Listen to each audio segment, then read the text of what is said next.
राधे गुरुजी। राधे राधे। आपके चरणों में कोटि कोटि प्रणाम। गुरुजी, हमको रोज एक मौका दीजिएगा, हम बड़ी दूर से आए हैं, आपसे हमको बहुत सवाल करने हैं। बोलिए। रोज दो दो सवाल आपसे करना चाहते हैं, इसलिए दिया है। गुरुजी पहले तो ये बताइए, आप तो बताते ही हैं कि एक पत्नी का कर्तव्य क्या होता है और एक पति का कर्तव्य क्या होता है। बताए तो हैं आज की कथा में। आप बताए हैं, लेकिन कोई आपकी कथा ही नहीं सुने। और पत्नी को सबसे पहले उठना चाहिए, बच्चों का, पति का, सबका ध्यान करना चाहिए। और हमारे बच्चों को सनातन के खिलाफ अगर उसके पिता ही भड़का रहे हैं तो कैसे हम अपने बच्चों को संभालें।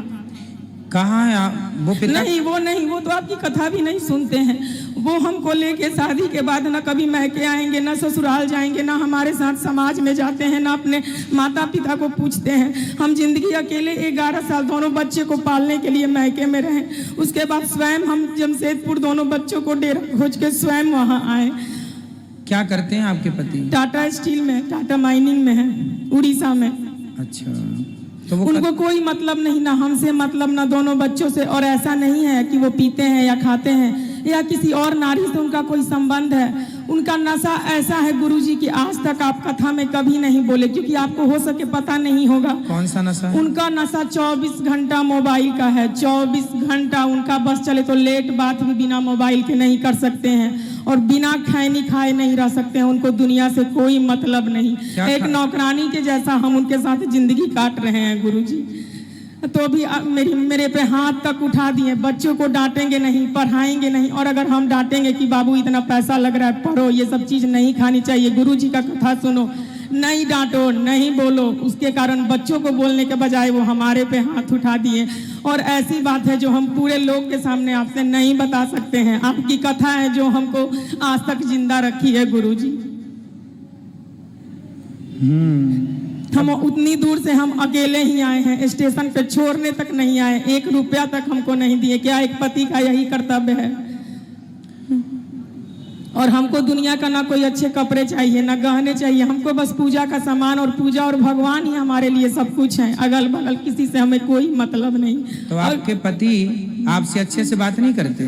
नहीं, उनका कहना है कि हम तुमको दुदकारे, हम तुमको बोले, हम तुमको मारे, लेकिन तुम हमारे पैर पर हो, तुम हमारे अधीन हो। बहुत पुराने ख्याल के हैं। और जबकि हम MSc किए हुए हैं, NTT किए हुए हैं, और लेकिन हम ऐसी जगह में हैं। हम शादी से पहले जॉब भी करते थे, लेकिन अब वहाँ टाटा स्टील के सिवा और कोई कुछ है ही नहीं। हम क्या प्रहलाद बचपन में भक्ति नहीं किए थे, ध्रुव नहीं किए थे, लेकिन कोई इस बात को नहीं समझता है।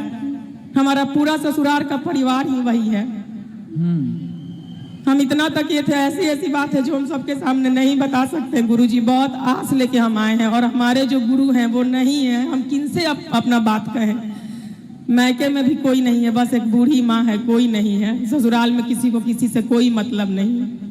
उनका दीन दुनिया सब कुछ मोबाइल, रहने का आज तक एक घर तक नहीं बनाए। बोलिए ऐसे पति को भी क्या नहीं त्यागना चाहिए? दिल से तो हम त्याग ही चुके हैं, बस समाज को दिखाने के लिए एक घर में रहते हैं।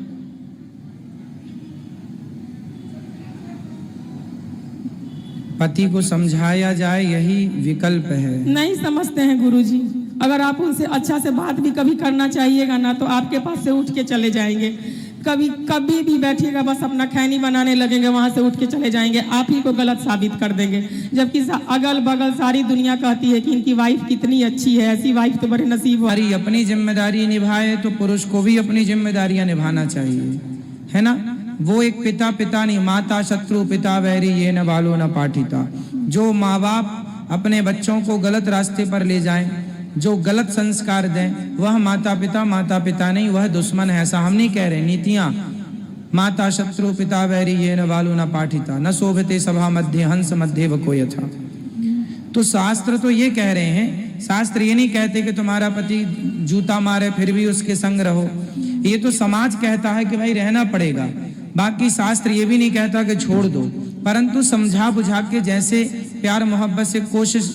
आदमी, व्यक्ति गलत नहीं होता, व्यक्ति की संगति उसे गलत कर देती है। सुधारा जा सकता है। यदि आप यहाँ लाएं, अब जैसे आप कह रहे हैं वो आ ही नहीं सकते। नहीं, वो तो आपकी कथा सुनते ही नहीं है। वो टीवी में भी खाली इंडिया में ये है ना कि कोई हॉस्पिटल जाए तो उसका इलाज भी हो जाए। अब हॉस्पिटल ही ना जाए तो इलाज भी कैसे हो? यहाँ आए तो मैं समझाऊं भी, शायद वो समझ भी जाए, लोग समझ जाते हैं। अब आए ना नहीं, समझे वो ना? किसी से बात भी नहीं करते। अगर इस घर में पूजा होगी, ब्राह्मण तो देवता फिर बुलाएंगे तो फिर आएंगे ही नहीं। आप ही उनके पत्नी तो हो ही, आप ही अपने पति के गुरु बनकर आप ही उन्हें सही मार्गदर्शन कीजिए। आपके पति भटके हुए हैं रास्ते से। एक पत्नी का धर्म यही है कि भटके हुए पति को सही रास्ते पे लाना। तो गुरुजी वो लात मारेंगे और हम उनको बार बार समझाएंगे, कोशिश करेंगे। कुछ दिन आप समझाइए प्यार से, वो लात नहीं, वो अलग विषय है कि वो उनके संस्कार ऐसे हैं, परंतु आप कोशिश करिए शायद सुधर जाएं। अब छोड़ भी देंगे अपने पति को तो फिर छोड़ने से भी लाभ क्या है? नहीं है, लाभ नहीं है ना छोड़ने से। इसलिए उस व्यक्ति को समझाया जाए, समझा बुझाकर ठीक किया जाए। यही ऑप्शन है, यही उपाय है मेरे हिसाब से। आप लोग बताइए क्या उपाय है? क्या छोड़ देना समस्या का समाधान है? नहीं, पति को छोड़ देना समाधान नहीं है। बच्चे और अकेले पड़ जाएंगे, बहुत सारी जरूरतें होती हैं। एक गुरुजी एक पूजा करने के लिए, एक आहुति साथ में देने के लिए, मंदिर जाने के लिए हम तरसते हैं, कोई बात नहीं नहीं, जाते आप हैं। थोड़े दिन प्रयास कीजिए, जैसे रीझे प्रेम से, भाव से, जो आप के विचारों से शायद रीझ जाएं। भगवान से प्रार्थना करो, हम भी प्रार्थना करें कि आपके पति को सद्बुद्धि आए और वो अपने बच्चों का ख्याल रखें, अपने पति धर्म को समझें। हाँ, प्रार्थना गुरुजी, ही कर सकते हैं। आप आशीर्वाद दीजिए गुरुजी। हमारा तो आशीर्वाद है। बिहारी जी आपकी हर बात सुन रहे हैं, वृंदावन में आप बोल रही हैं, बिहारी जी सुन रहे हैं और वो सुन लेंगे। मुझे विश्वास है कि ठाकुर जी आपकी हर भावना को, हर मनोकामना को पूरी करेंगे।